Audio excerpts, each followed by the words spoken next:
Muy buenos días, ¿cómo están? Y bienvenidos, muchísimas gracias por conectaros, también al público que presencialmente nos acompaña hoy aquí en el plató de este All-in-One en Madrid, en la Plaza de Colón, por conectaros a esta sesión de CaixaBank Talk, que se enmarca dentro del ciclo Protección organizado por Segurcaixa Adexlas. Hoy debatimos algo tan importante como es el bienestar de trabajadoras y de trabajadores, el compromiso y la concienciación con las personas.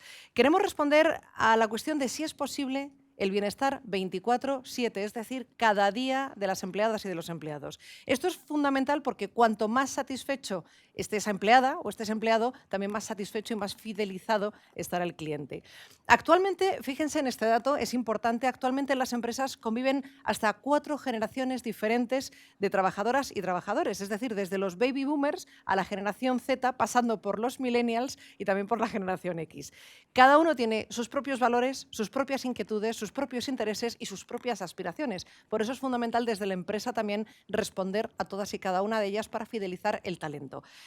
Hemos convocado el debate de esta mañana en este All-in-One de CaixaBank en Madrid para responder a esa pregunta, si es posible el bienestar 24/7 de los empleados y de las empleadas. Nos acompañan, para empezar, en esta mesa de debate, Jean Vicent Duran Yasser, presidente de COFACO, Consorcio Nacional de Industriales del Caucho, y autor de un libro fundamental en este caso, Cero accidentes, una utopía.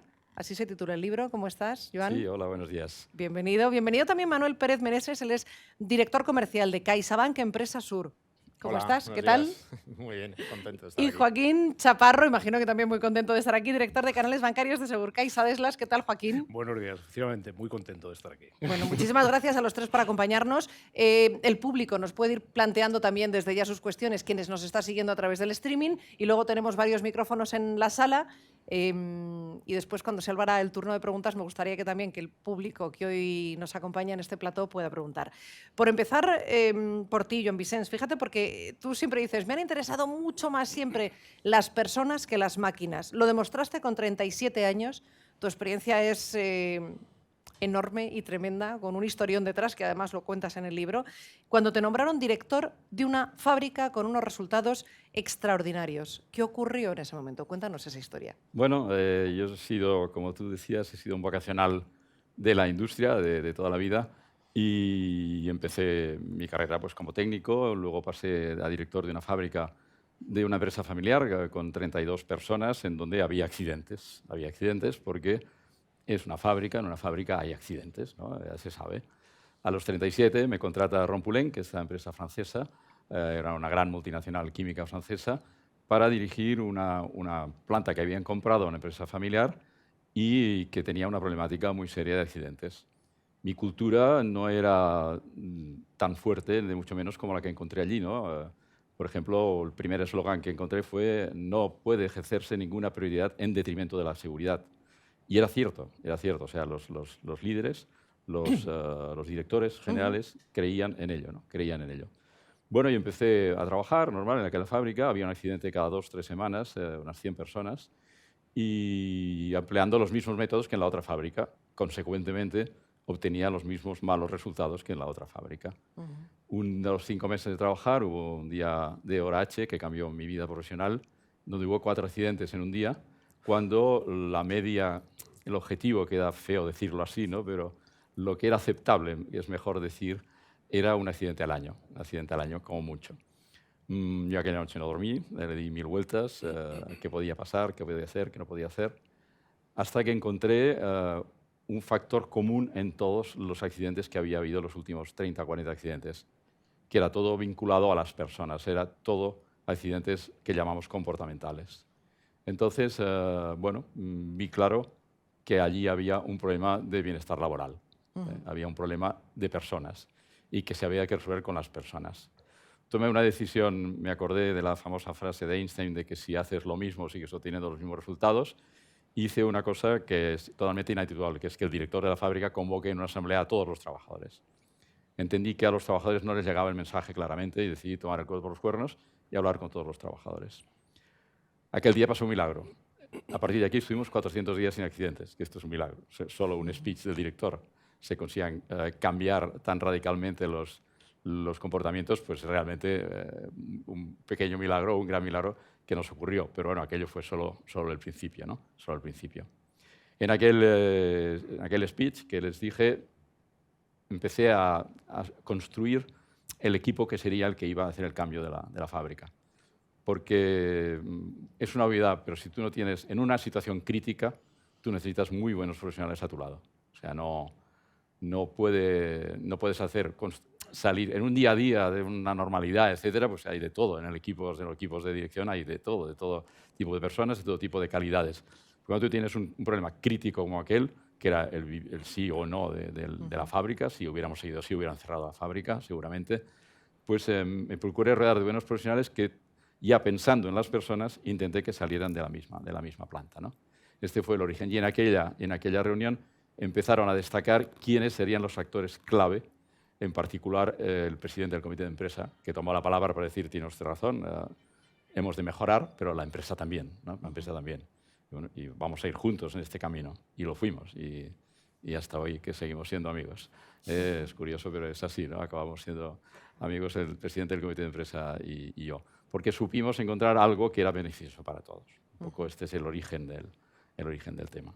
Claro. Así empezó. Bueno, ahí hay varias claves, ¿no? Primero se parte de un drama, de esos 4 accidentes que se producen que a ti te dejan una noche sin dormir. La necesidad de tomar una decisión, reunir por primera vez en asamblea a todos los trabajadores y tú como responsable máximo de la compañía, para que no hubiese intermediarios, tomar las riendas y lanzar un mensaje directo para que lo entendiesen claramente y después rodearte de un gran equipo. Estas son las medidas que tú tomaste para ese objetivo de accidentes cero, ¿no? ¿Cuáles son las claves para que esto funcione también en una gran compañía? Bueno, esto era una empresa de 100 personas, 150 personas en total, pero pertenecíamos a un grupo industrial de 80.000. Claro. O sea, quiero decir, tenemos tendencia, los que hemos sido directores de fábricas pequeñas, a autolimitarnos, es decir, bueno, es que yo he sido solo director de una fábrica de 50 personas, de 100 personas. La fábrica central de León, estuve trabajando allí como consultor interno y asustadísimo, tenía 1.000 personas, pero es que eran 10 talleres como los que yo tenía. O sea, raramente existen fábricas de automóvil y demás de miles de personas. Normalmente la fábrica suma de talleres de unas 100 personas y el método puede servir igual para una pequeña empresa, para una pyme, que para una multinacional. Hay que identificar los actores clave. Tuvimos un especial feeling en que encontrar a estas personas que ya tenían algo que para mí fue fundamental después, que fue la credibilidad del proyecto, ¿no? Yo era nuevo, no tenía credibilidad porque era desconocido. Solo contraté a una persona del exterior, o sea, saqué del interior, había una enorme cantera de buenos profesionales, particularmente en el laboratorio. El equipo que le dio la vuelta totalmente, que está explicado en el libro, éramos 3 hombres, 5 mujeres y 3 hombres. Del laboratorio fue saliendo la jefa de producción, la jefa de seguridad, es decir, al responsable del laboratorio, lógicamente. Es decir, y había una cantera de personas preparadas de unos 30 años que conocían bien la empresa y que eran capaces de absorber lo que queríamos poner en marcha nuevo, que es que no hubiera accidentes, que es algo tan obvio, que es que no hubiera accidentes, ¿no? Claro. Es decir, movilizar un equipo, sí, que ese equipo esté implicado, ¿no? Y luego la ejemplaridad. Sí, esto es... yo siempre digo que cuando las empresas tienen que funcionar tradicionalmente, ¿no? Hay un director general, los directores ejecutivos, los jefes, los subjefes, los encargados, tal. Pero cuando un director general tiene un problema crítico, y pongo un ejemplo muy fácil, porque en seguridad no siempre me entienden, me gustaría que me entendieran todos, pero no siempre me entienden, ¿no? Porque seguridad enlaza con bienestar laboral, ¿no? Pero siempre les digo lo mismo, si usted tiene un 2% de caída de ventas, pues pídale a su director comercial que le haga un plan de trabajo, que le haga un task force, plan de trabajo, etcétera, etcétera, un plan de acción para corregir esta pérdida de ventas del 2%. Si usted tiene un 20% de pérdida de ventas, cójase a un comercial y váyase a ver clientes. O sea, cuando tú tienes un problema crítico, tienes que saber de qué hablas, tienes que conocerlo en el terreno. Yo pisé muchísimo terreno. Y esto dio confianza a los propios trabajadores, que veían que su director no era un señor que estaba en el despacho haciendo mails, sino un señor que estaba también en la planta. Mi primer jefe, Andreu Blázquez, me dijo, en este problema tendrás que dedicar el 75% de tu tiempo a recursos humanos y a seguridad. había un problema de recursos humanos allí dentro, muy fuerte. Había, con una trayectoria de 40 años de gestión familiar, pues había problemas de salarios, problemas de, en fin, toda una serie de problemas de personal que eran el caldo de cultivo para que la seguridad también estuviera mal planteada Mermada. en su momento y mermada en su momento. Claro. Imagino que este camino no fue fácil, que hubo muchos problemas durante él y sobre todo que hubo muchas resistencias internas. Sí. ¿Cómo se consigue vencer Sí. las resistencias internas? Difícil. Ya. Es difícil. Sí, siempre yo tenía lo que llamaba el sector crítico. El sector crítico, si éramos 100 personas, había 15, era el 15% de la plantilla, siempre estaba en desacuerdo en todo lo que hacías. Me permito explicar una anécdota porque me parece muy representativa y para que entiendan un poco lo que se pudo conseguir, que no es normal, tampoco no es tan fácil, ¿no? Al quinto mes sin accidentes, después ya les he dicho, después de aquel speech estuvimos 400 días, luego estuvimos 4 años, luego 6 años y luego estuvimos a 10 años llegando a rebasar el 1.000.000 de horas trabajadas, que es lo que consideraban nosotros el cero, ¿no? Es una forma de considerar el cero absoluto, no existe, pero no, ¿qué es cero? ¿Qué se considera la excelencia? Pues llegar a 1.000.000 de horas.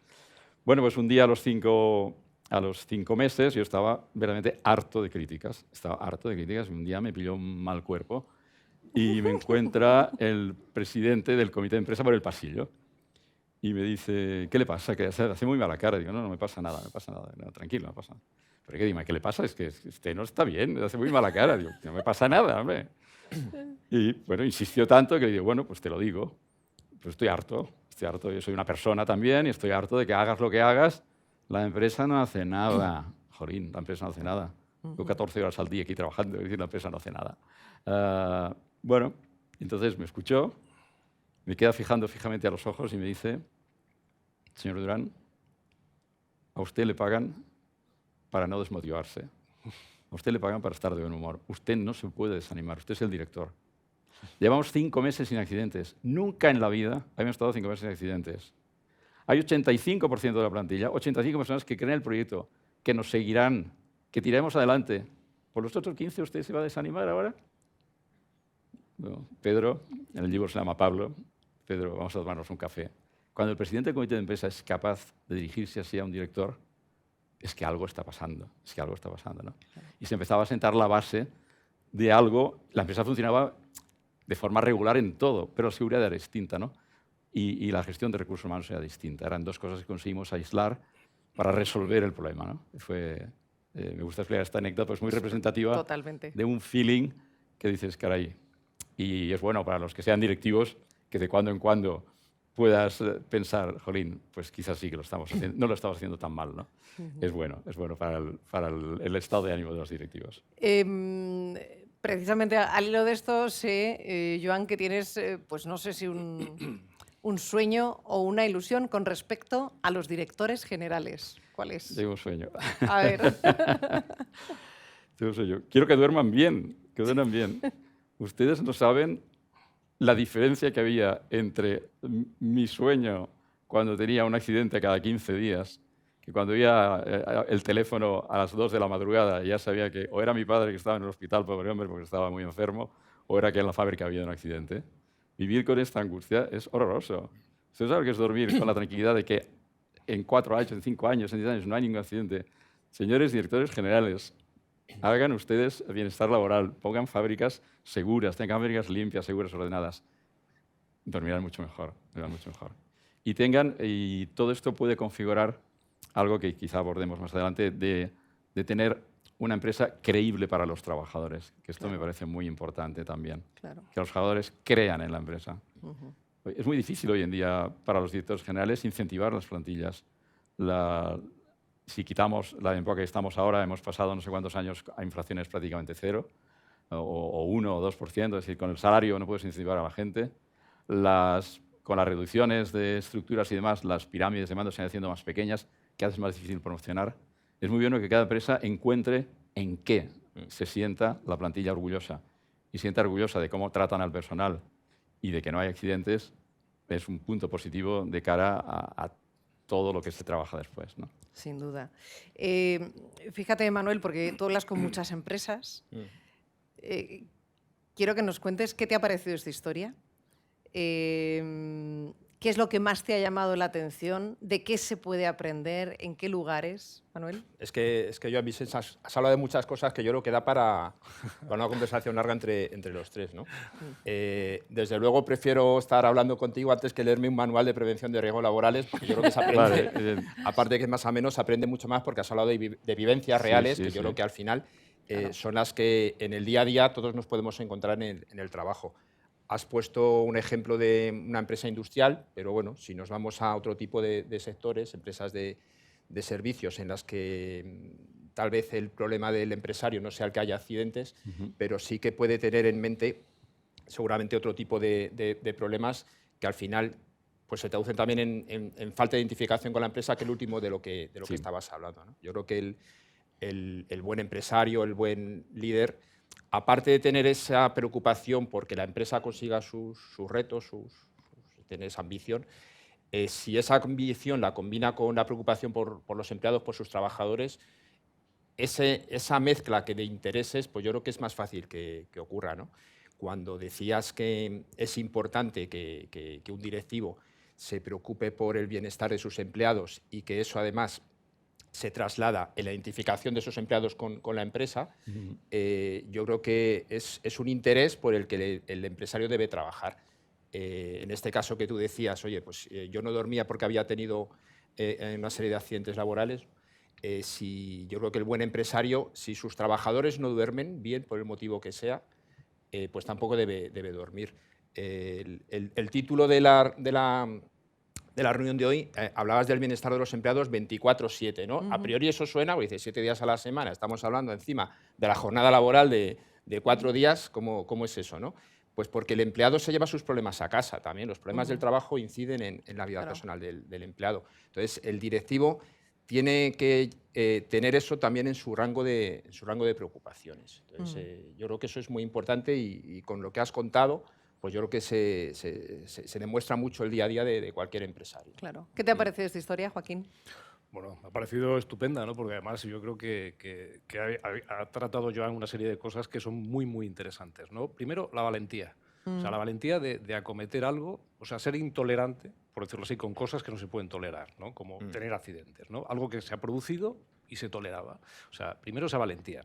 Segundo, me ha encantado lo que ha comentado Joan de cómo hay que crear o hacer las cosas, que es crear esa red de compromiso de alguna manera, ¿no? Esas complicidades que hay que buscar en todos los ámbitos de la empresa. Pero también otra cosa muy importante, el primer comprometido es la dirección. O sea, si la dirección no cree en algo, no se va a hacer. No se va a hacer.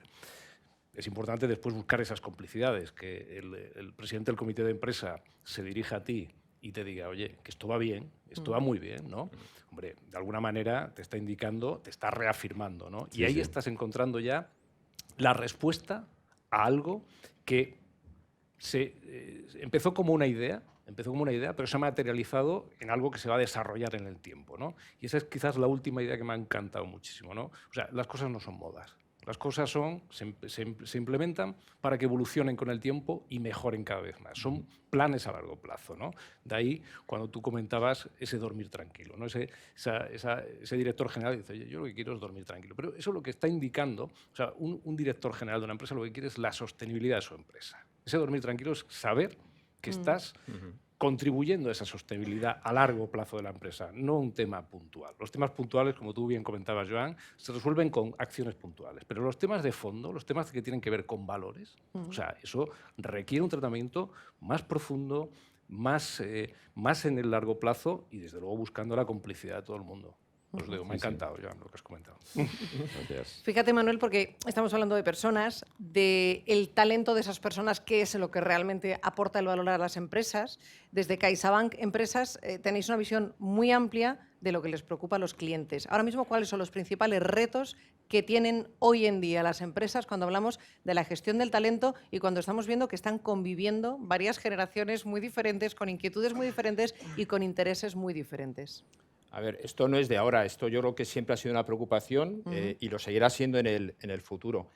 Para cualquier empresa atraer talento es primordial, y talento no hay que identificar talento con ser un genio, sino que cada persona, dentro de su rol en la empresa, pues es muy importante pues, que aporte pues, formas de hacer mejor las cosas, ¿no?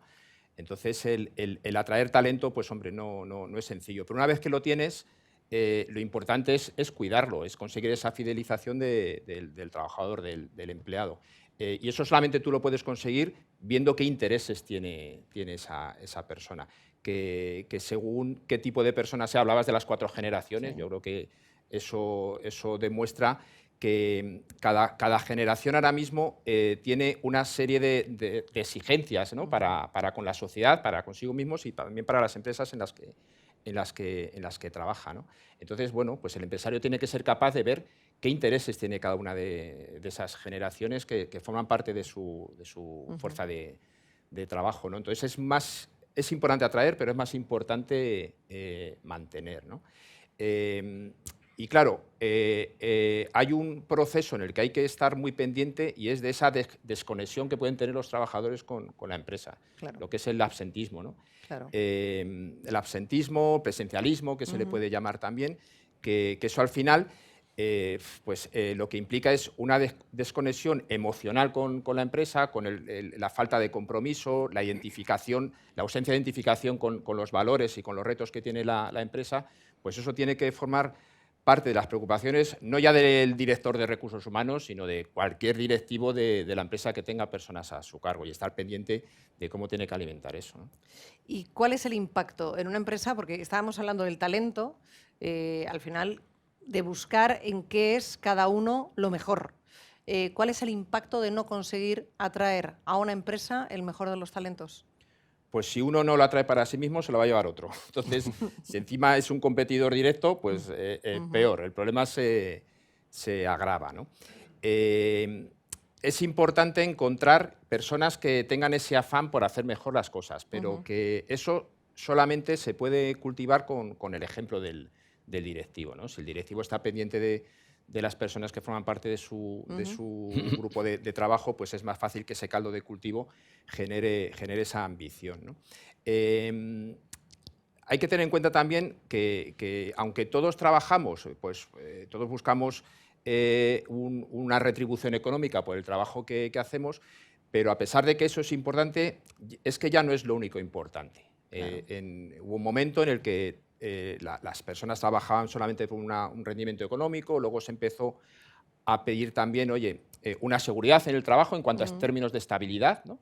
Pero es que eso ya tampoco es suficiente y de las generaciones que tú hablabas antes, pues bueno, la mayor parte de los que estamos aquí, por lo que veo, pues formamos parte de los millennials, estamos exigiendo mucho más a las empresas en las que trabajamos, y yo lo veo también por los clientes y por sus trabajadores, aspectos que van más allá de la retribución, que tienen que ver con cómo me encuentro la empresa, cómo me trata la empresa, con esos beneficios sociales que la empresa me puede aportar. Y si nos fijamos en la generación Z, que es las jóvenes que están entrando ahora con fuerza, es que es lo primero que piden. Además, son personas muy bien preparadas, en las que las cualificaciones a las que vienen a las empresas, pues hombre, llevan consigo una retribución económica que seguramente no tuvimos nosotros cuando empezamos a trabajar, pero es que están exigiendo muchísimo más, ¿no? Entonces, si la empresa se compromete con ellos, con esos trabajadores en términos de bienestar laboral, te facilito el teletrabajo, por ejemplo, son cuestiones que ahora mismo, después de la pandemia, pues yo creo que se ha iniciado un post social y económico que va a preponderar, en el que el trabajador va a pedir más cosas que antes no pedía, claro. ¿No? Que tienen que ver, pues eso, lo que decía, de cómo me encuentro, el ambiente, si la empresa se preocupa por mí, más allá de lo que hago en el trabajo. Entonces, esa identificación de compromisos, pues yo creo que al final va en beneficio de la empresa y se va a trasladar muy bien a los clientes. Si la empresa se preocupa por mí, es más fácil que yo eso lo traslade a los clientes. El cliente, es muy fácil que él vea si un trabajador está a gusto en la empresa o no. Eso yo creo que cuando nosotros mismos como clientes, cuando demandamos un servicio o compramos algo, notamos si ese trabajador está contento en esa empresa o no, por cómo le trata, pues eso seguro que hace que me trate mejor a mí, ¿no? Y cuando voy a visitar alguna empresa, pues se nota en el ambiente laboral de las personas, cómo hablan, cómo se dirigen unos a otros. si la empresa se preocupa realmente por ellos. Sí. O sea, tiene muchos beneficios. Sí, eso se percibe enseguida. Y fíjate, Manuel, ¿cuál es el impacto para una empresa de que se vaya un empleado desmotivado? A ver, hay un impacto económico, primero, que yo sé por lo que hemos hablado antes, que a ti llevar estas cosas a términos económicos no te gusta nada, pero oye, el empresario tiene que velar también por la viabilidad económica de su empresa. Hay un impacto económico de lo que es la sustitución de ese trabajador. Entrar en un proceso de selección, de formación, el tiempo que lleva el conseguir que ese nuevo trabajador se adapte y produzca o rinda en los mismos términos que el empleado al que sustituye. Pues eso lleva un tiempo y necesariamente pues un coste económico, ¿no? Pero yo, más que llevarlo a términos de desvinculación laboral de la empresa, lo llevaría a esos casos en los que existe la desvinculación emocional de la que hablaba antes, de la desgana por trabajar, voy pero no me gusta cómo me siento aquí en la empresa, no estoy motivado, podría aportar más, pero luego realmente el ambiente de la empresa pues no me lo facilita. Entonces esos son desgastes que sufre la persona, pero que al final lo está sufriendo la empresa en términos económicos y lo están sufriendo los clientes directamente también, porque eso se percibe. Pregunta para Joaquín, porque quiero también poner el foco, Joaquín, en el tema de la salud. Desde Segurcaixa Deslas lleváis muchos años ayudando a las empresas en el cuidado de la salud de sus empleados. Hemos comentado que las empresas están conviviendo hasta 4 generaciones diferentes y fíjate en este dato. Este dato, cuando preparábamos este encuentro, nos pareció muy importante, y es que en 2030, dentro de prácticamente ya nada, el 75% de la fuerza laboral va a ser millennial. Y estos millennial, además, van a estar mayoritariamente en puestos de mando. Así que conviene tenerlos muy en cuenta y cuidarlos. Desde vuestra experiencia, ¿qué esperan hoy los empleados de la empresa? Porque evidentemente esperan más, ¿no? Claro. Efectivamente, yo creo que todo el mundo espera más de todo el mundo. Nos hemos vuelto más exigentes. El mercado, en realidad, es más exigente, los trabajadores son más exigentes, las empresas son más exigentes con los trabajadores, ¿no? Esto también es porque el mundo es más complejo, ¿eh? Antes lo comentaba Manuel muy bien todo este tema, ¿no? O sea, lo que espera ya un trabajador, un millennial de la empresa, ya es muy diferente a lo que podía esperar pues alguien de la generación del baby boom, por decirlo así, ¿no? A lo mejor en esa época, oye, salario, condiciones de seguridad, parecía suficiente, ¿no? Hoy en día no. Hoy en día no, porque además conviven varias generaciones, como bien comentabais antes, ¿no?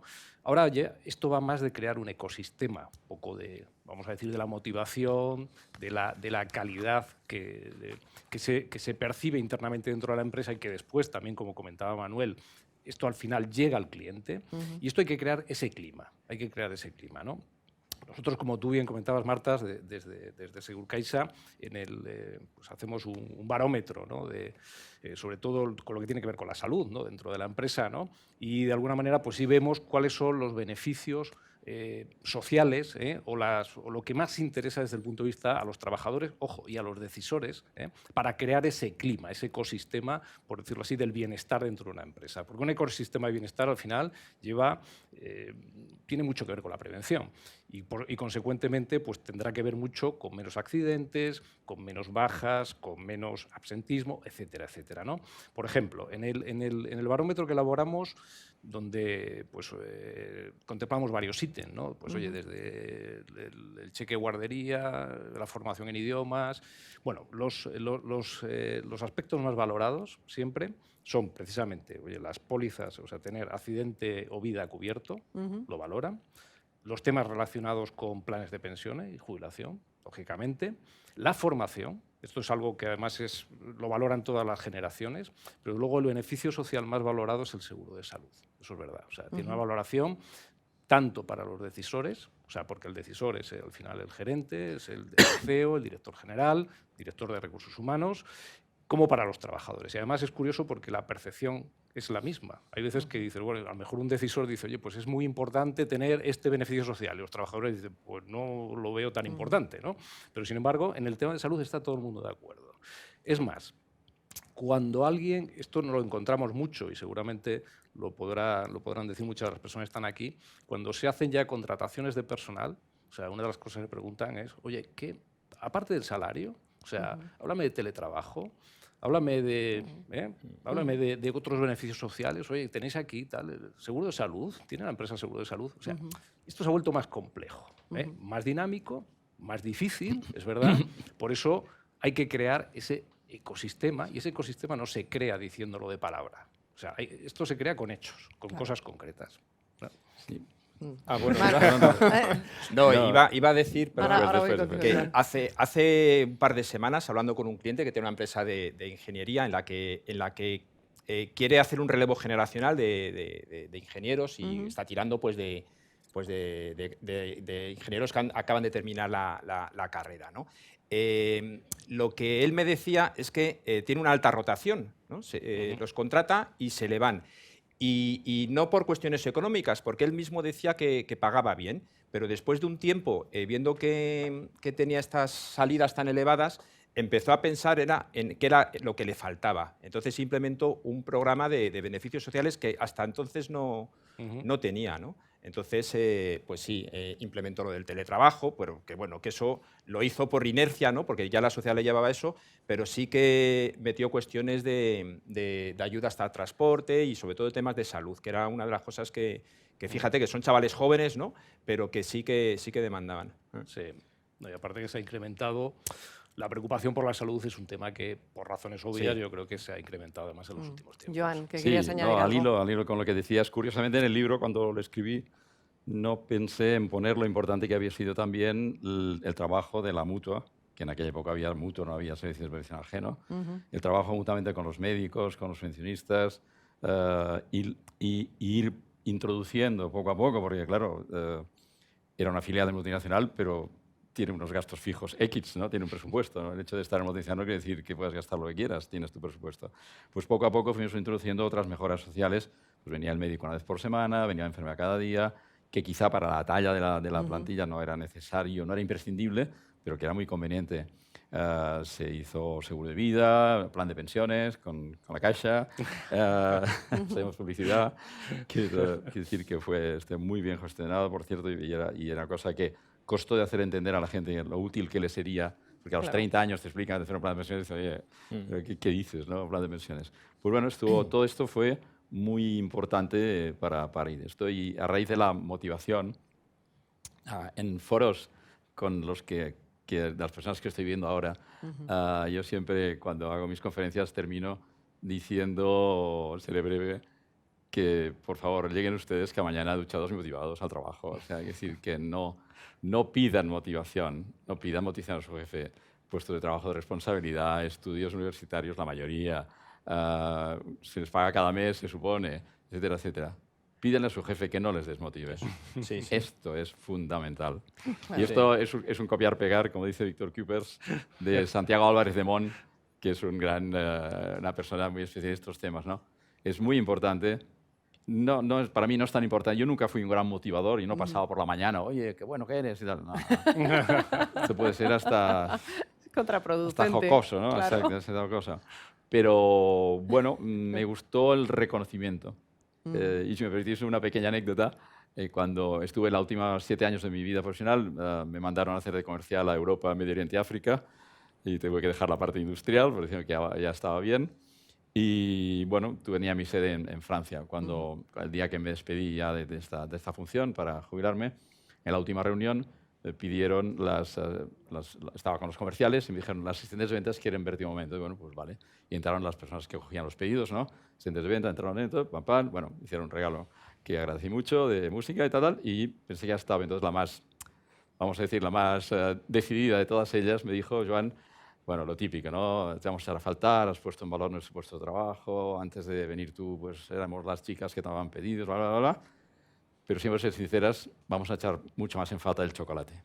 O sea, los detalles quedan, los reconocimientos quedan. Yo cuando había récord de ventas, me iba al chocolatero de un pequeño pueblo donde paso los fines de semana, Raúl, va, 25 bolsitas de chocolate que han batido el récord de ventas, ¿vale? Hombre, encantadísimo, ¿no? Estaba encantado. El día que me jubilé di un disgusto, porque decía, no habrá más chocolate, no habrá más chocolate. Pero bueno, es decir, el reconocer queda más que el motivar. Y pienso que en determinados ámbitos es mejor reconocer que no motivar. Ahora, una persona que cobra 900 euros al mes quizás sí que las de motivar mucho, ¿no? pero entiendo que los que tenemos responsabilidades hemos de pedir que no se nos desmotive. Claro. Y no voy a seguir porque tengo ejemplos muy gordos de desmotivación. Claro. Hay un asunto que me gustaría profundizar un poco más y también preguntarte a ti opinión, pero antes a Manuel, ¿qué supone una baja laboral? Antes dejábamos apuntado lo del absentismo. ¿Qué supone para una empresa una baja? Bueno, hay que irse a un estado anterior, que es el de la desmotivación, ¿no? Claro. Yo creo que un empleado que al final entra en una cadena consecutiva de bajas, y no hablo de enfermedad, obviamente, lleva consigo anteriormente pues, que ese empleado se ha desconectado emocionalmente con el proyecto, ¿no? con la empresa. Entonces, pues, bueno, pues al final eso impacta en ese empleado, pero es que impacta en el resto, ¿no? Porque el resto de compañeros de esa persona pues, al final va a tener que asumir esas cargas de trabajo. Entonces, es una cadena de consecuencias que afecta al resto de empleados, afecta a los clientes, porque los clientes obviamente pues pueden notar o una falta de servicios, es una empresa de servicios, o puede derivar también en problemas de producción, ¿no? Entonces, bueno, pues son problemas de motivación, de compromiso, y esto pues es que hay que llevarlo a temas económicos, ¿no? Al final Claro. es una reducción de la productividad de la empresa y pues de los rendimientos que se obtienen, ¿no? Es importante preocuparse por las personas, pero el empresario tiene que compaginar eso con la viabilidad de la empresa, ¿no? Entonces, la viabilidad de la empresa pues tiene que serlo, además, en términos económicos, porque si no, al final, pues no garantizas esa sostenibilidad, ¿no? Lógicamente. Antes dejabas apuntado, Joaquín, lo de los datos del barómetro de salud en las empresas. Según el estudio que realizasteis el año pasado, el seguro de salud sigue siendo el beneficio más valorado. Ahora mismo, ¿cuáles son las tendencias en salud y hacia dónde se va?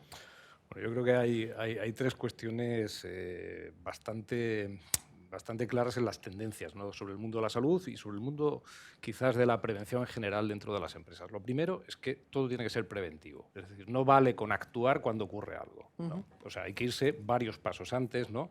Por lo tanto, todo lo que tiene que ver con la prevención es importante, o sea, muy importante. Segundo, todo el tema digital. O sea, hoy ya no vale, estamos hablando aquí de un 7x24, es decir, hoy ya la gente no acepta, ¿no? De alguna manera me van a dar cita, por ejemplo, si es un médico, o tengo este problema. O sea, hay una inmediatez, o sea, que ahora mismo vivimos socialmente, donde el tema digital puede dar una solución a estos temas, ¿no? Digo esto como ejemplo, pero se extendería a cualquier otra problemática. Es decir, estamos en un mundo de pura digitalización y todos los caminos que se emprendan tienen que tener eso muy en mente, ¿no? Y el tercer factor yo creo que tiene que ver con la personalización. Es decir, ya no aceptamos que esto es café con leche para todo. Es decir, tengo que percibir como trabajador, como cliente, como empresario, que las cosas están hechas para mí. Eso supone, de alguna manera, dar un abanico tan amplio de posibilidades, tan fácilmente accesible, por eso también el tema de la digitalización, vamos a decir, tan preventivo que sorprenda incluso a la persona, que haga que la persona crea y es que además están hechas sobre todo para las personas, ¿no? Hombre, hoy vivimos en un mundo con el Big Data, con todos los procesos de información, ¿no? Que puede tener una empresa, que además ayudan, yo creo que muchísimo, precisamente a buscar un servicio mucho más personalizado. Entonces, claro, yo diría esas tres palabras: prevención, digitalización y hacer personal. O sea, lo que sea está hecho para la persona. Para la persona concreta, o sea, para Joan, para Manuel, para Marta. Claro. O sea, es que al final esto es fundamental, porque cuidar a trabajadoras y trabajadores revierte en fidelización del cliente, es evidente. Hay una cosa que sé que querías contar, de una frase que te gusta mucho, Manuel, del responsable de Starbucks. Vale, sí, es que bueno, la comentamos Sí. el otro día. A ver, Starbucks es un ejemplo muy manido que se usa muchas veces cuando se quiere hablar de experiencia de cliente, ¿no? Pero lo que se conoce poco es que antes de que Starbucks desarrollara la experiencia de cliente que todos conocemos, es que desarrolló anteriormente algo que hoy día empieza a ser una dirección en las empresas, ¿no? Que es la experiencia de empleado, ¿no? Hace unos años podía sonar raro que en una empresa hubiera una dirección de experiencia de empleado, pero es que, de hecho, pues cada vez son más empresas las que lo tienen. De hecho, CaixaBank pues tenemos una dirección de experiencia de empleado, ¿no? Entonces, Starbucks en su origen sí le dio muchísima importancia al bienestar de los empleados y lo iba adaptando según el momento, ¿no? Llamó mucho la atención en Estados Unidos que Starbucks empezara, después de la guerra de Vietnam, a contratar veteranos de guerra y a sus familias, a sus esposas, ¿no? Eso llamó mucho la atención y fue algo pues, que fue muy bien valorado, ¿no?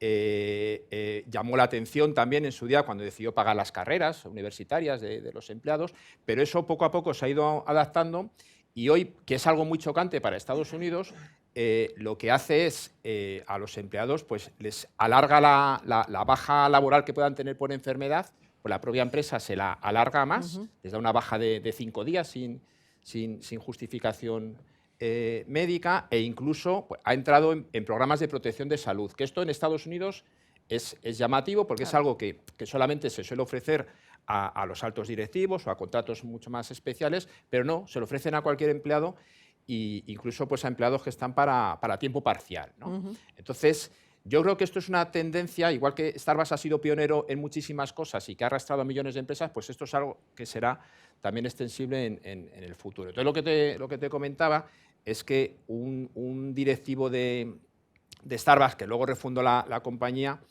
decía que al final la cultura de una empresa es de lo que los empleados hablan con sus familias a la hora de cenar. Entonces, lo que un empleado transmite en lo que dice y en lo que hace es que es fundamental para la empresa y es muy importante que esto se cuide, ¿no?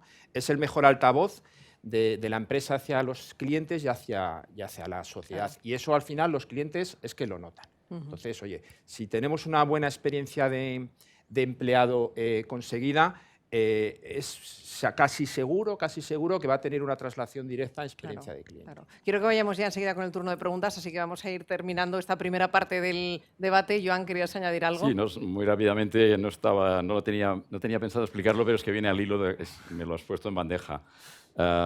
Yo posteriormente fui nombrado director general y seguí con las mismas costumbres, o sea, seguía, es decir, no cambié. Y esto es bueno, que si hay alguna cosa establecida no se cambie por cambios de posición, etc., ¿no? Bueno, decía que volviendo de las Navidades pasaba a saludar a toda la plantilla. En aquella época eran 70 personas, cuando pasó esta anécdota, y las saludaba a todos. Bueno, típico, ¿qué tal? ¿Organizáis? Muy bien, comido mucho, pam, pam, pam. Bueno, y llegó a Manolo. Siempre, en las fábricas hay un Manolo, siempre. Si no hay un Manolo, no es una fábrica. Entonces, ¿qué Manolo? ¿Qué tal? ¿Cómo ha ido las vacaciones? Muy bien, bien, ven. ¿Tiene un minuto? Y pues, ¿qué me va a decir? Diga, sí, diga. ¿Sabe que esta Navidad, cuando estábamos allí con los cuñados, los sobrinos, las nueras, todos allí tal, a la hora de brindar con el cava, levanté la copa y mirando fijamente a los ojos de mis hijos les dije, chavales, que sepáis que este año ningún compañero de la fábrica ni vuestro padre se ha hecho daño en todo un año entero. Qué cojonudos somos. Bueno, aquel hombre no le di 2 besos porque en aquella época no estaba bien listo, ¿no? Pero vamos, le hubiera hecho lo que sea, ¿no? No le subí el sueldo porque tampoco estaba bien listo. Pero, bueno, estos detallitos son vitaminas para el que manda, porque siempre quedas muy lejos de la gente, ¿no? De la gente abajo, y esto te retroalimenta una barbaridad.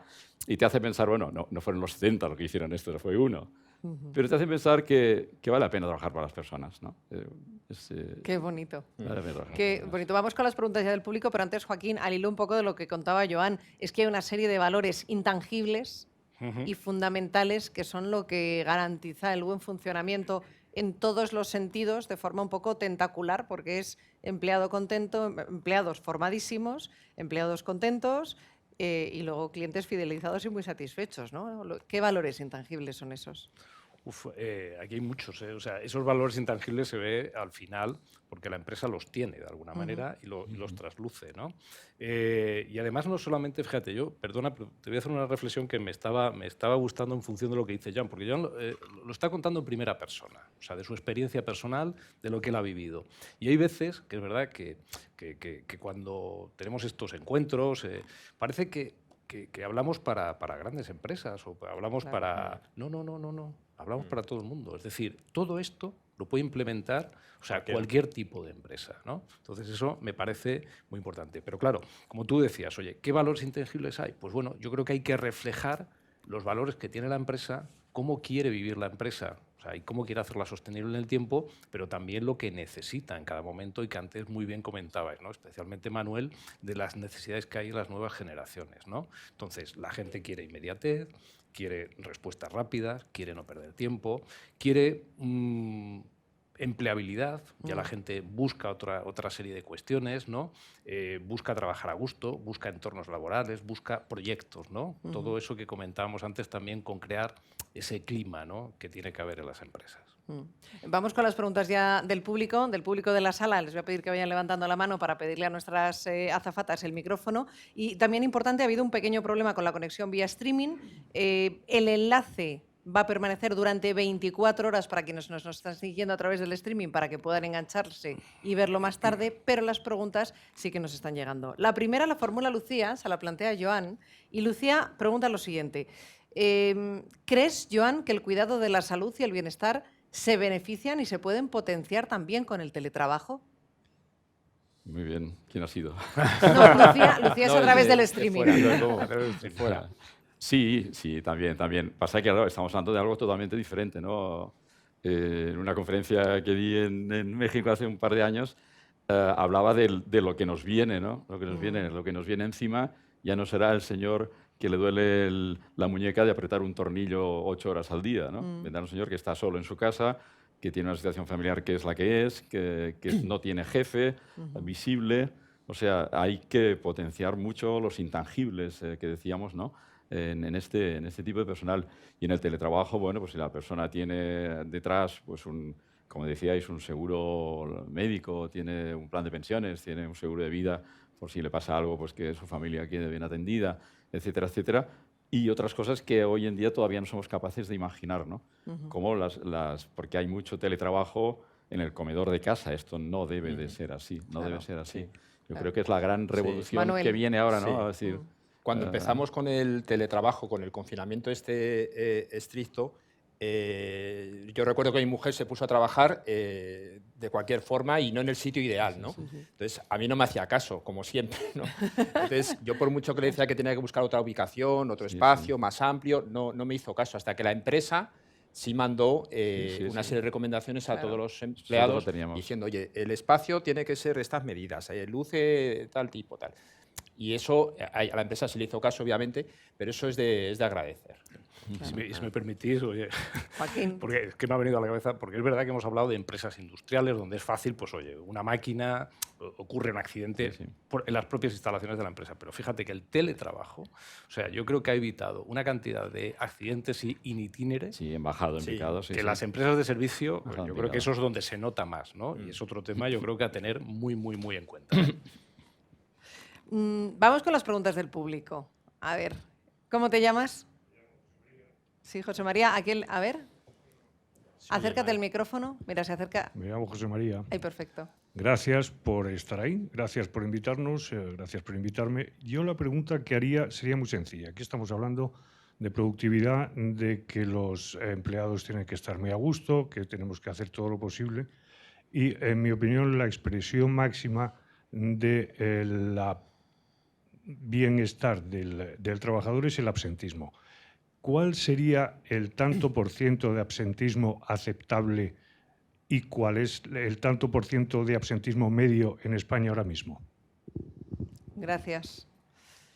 Yo creo que hoy en día en una actividad industrial entre el 3 y el 5% es lo que se acostumbra a ver como normal, entre comillas, ¿no? Y el 5% me parece una exageración, ya es una plantilla de 20 personas, falta una siempre, ¿no? Las cifras de absentismo son terroríficas en España, o sea, cada día hay 1 millón de personas que no van a trabajar. Me parece que es de este orden, puntualmente llega a estar, ¿no? Eso que el absentismo merece una metodología igual que parecida a la de la seguridad, sobre todo de hacer algo que no hemos explicado hoy, ¿no? Pero de hacer hablar a las personas. Cuando me piden, en alguna empresa me pide, oye, ven, Joan, a ver cómo lo hiciste y qué podemos hacer aquí, casi siempre monto dinámicas de grupos, con grupos heterogéneos, lo más heterogéneos posible, sin jefes y que la gente hable. Tienes mucha información garantizando el anonimato, ¿no? Hay que llegar a las raíces de los problemas. hay veces que realmente se hace muy complejo. Yo tuve, por ejemplo, una racha de absentismo fuera de lo corriente porque había mucha gente joven deportista y un ligamento cruzado son 6 meses. Claro. ¿Y qué vas a hacer? No le vas a prohibir que juegue a fútbol, ¿no? Es complejo, el absentismo no laboral es muy, muy, muy complejo. Pero pienso que merece ya empezar a tratarlo con metodología.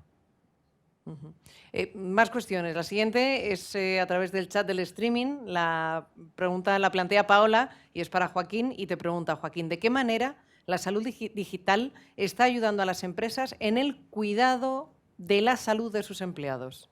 Pues la verdad que la pregunta es fantástica, ¿no? Y conecta además mucho con lo que comentaba Joan ahora.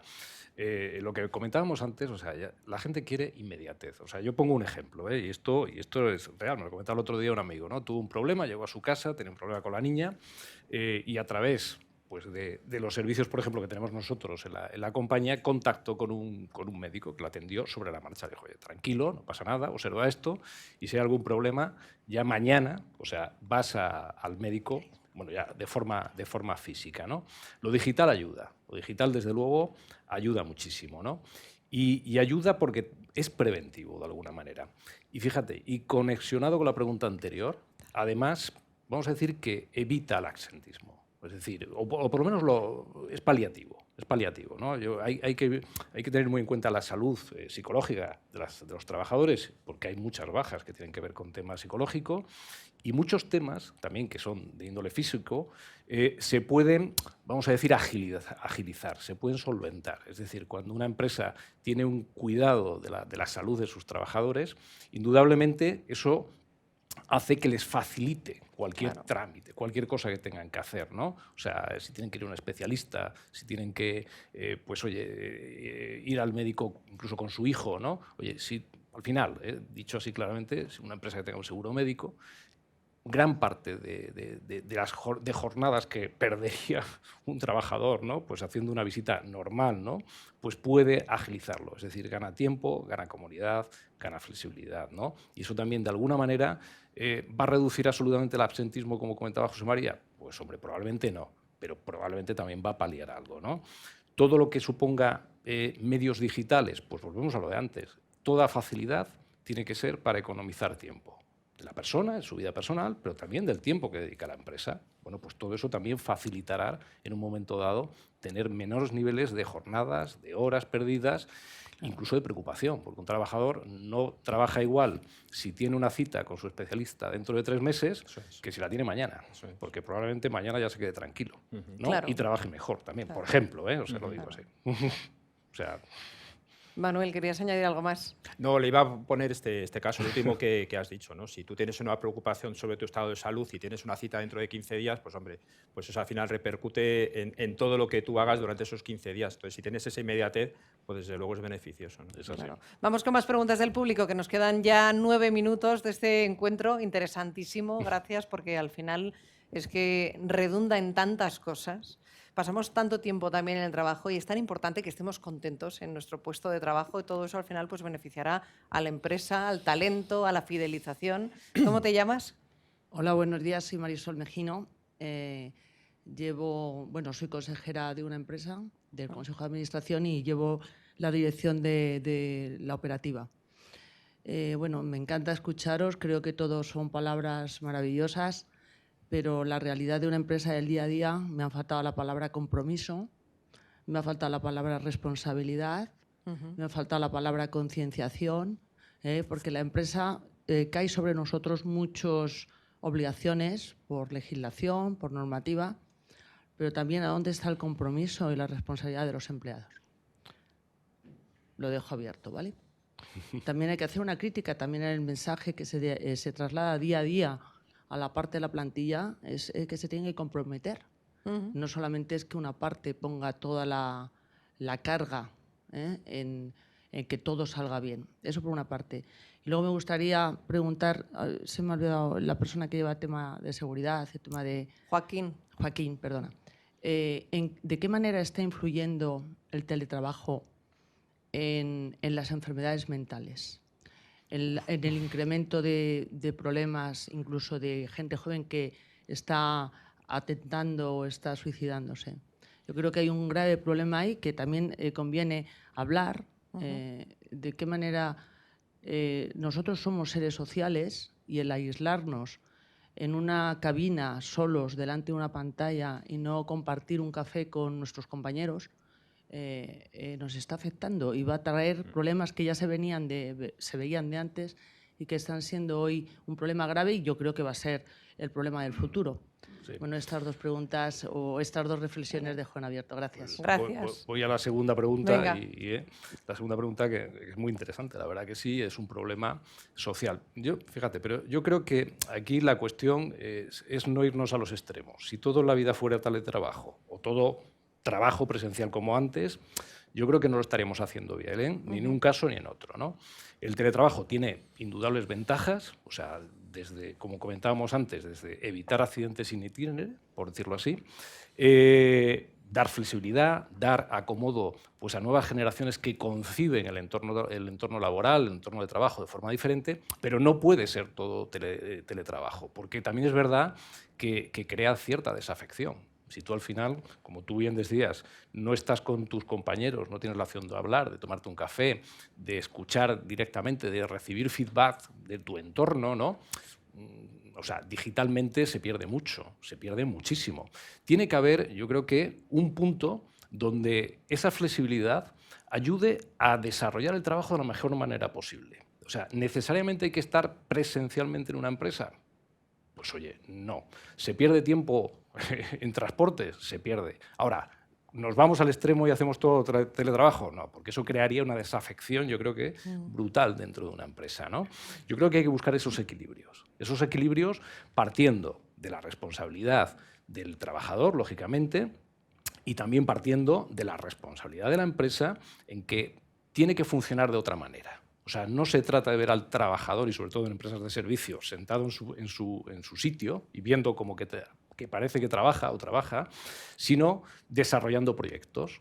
Entonces, si uno tiene un proyecto, la gente... la experiencia propia de nuestra empresa, que hemos hecho mucho teletrabajo, sobre todo por razones obvias en el tema de la pandemia, ha roto un esquema que podía haber en algunas personas o en algunos jefes o directivos, y es que la gente es mucho más responsable, pero infinitamente más responsable de lo que se podía prever. O sea, la empresa ha seguido funcionando con prácticamente toda la plantilla. Yo creo que aquí habrá ejemplos a cientos, ¿no?, de las personas, de las empresas que estáis aquí, y se ha funcionado correctamente. Por encima, yo diría, incluso de las expectativas. Ahora, ¿funcionaremos siempre así? ¿Esa es la solución mágica? No. Yo creo que tiene que haber esa flexibilidad. Y esto conecta con lo primero que decías, pero voy a dejar que lo conteste Joan o Manuel. Para esto, lógicamente, el compromiso es mutuo siempre. O sea, el compromiso no puede ser de la empresa hacia el trabajador y punto, y ahí se acabó, ¿no? O sea, solamente tengo como trabajador derechos y no tengo ninguna obligación, ¿no? El compromiso es algo que va en dos direcciones, ¿no? Si no van dos direcciones, no hay compromiso. Hay algo diferente, pero no hay compromiso. ¿Vale? Pero bueno, igual he machacado un poco la primera pregunta.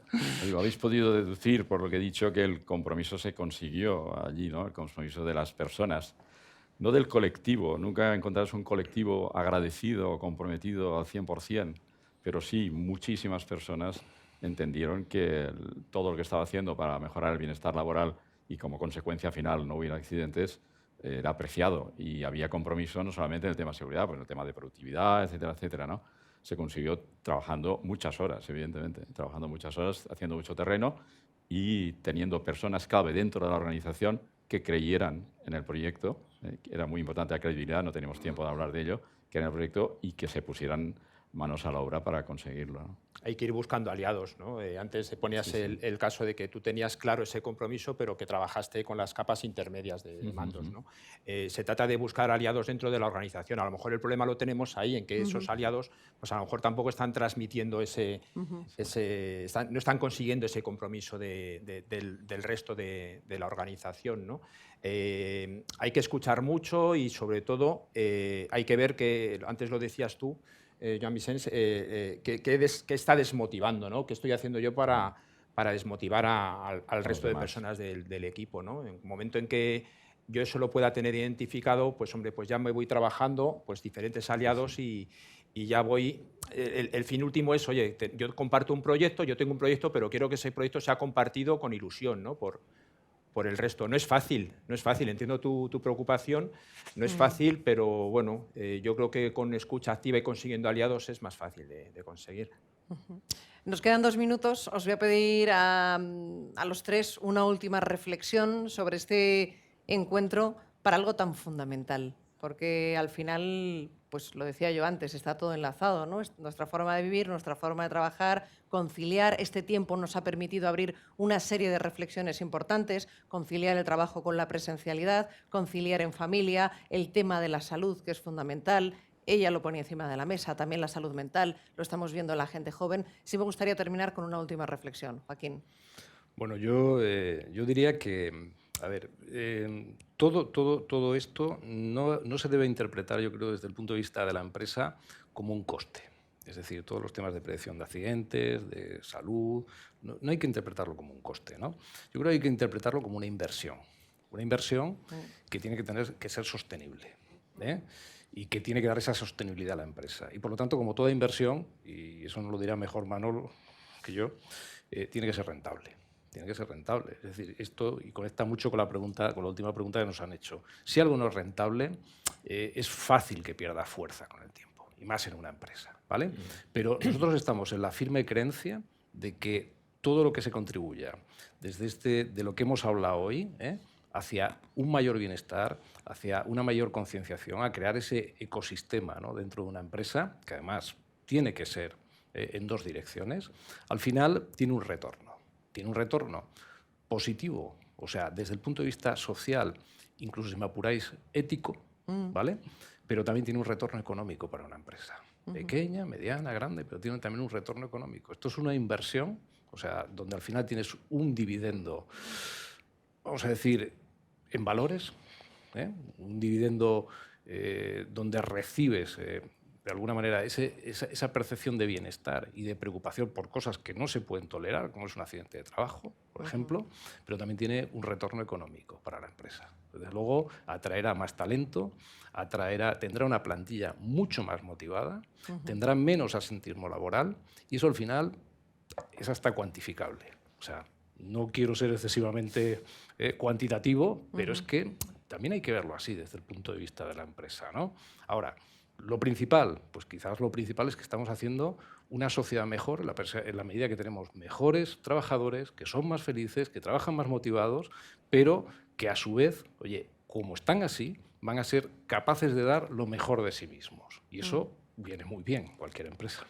Bueno, yo esto voy a hacer aquí un inciso a título personal. Me ha costado mucho llegar a tener el equipo que tengo ahora mismo en la radio y siempre digo lo mismo.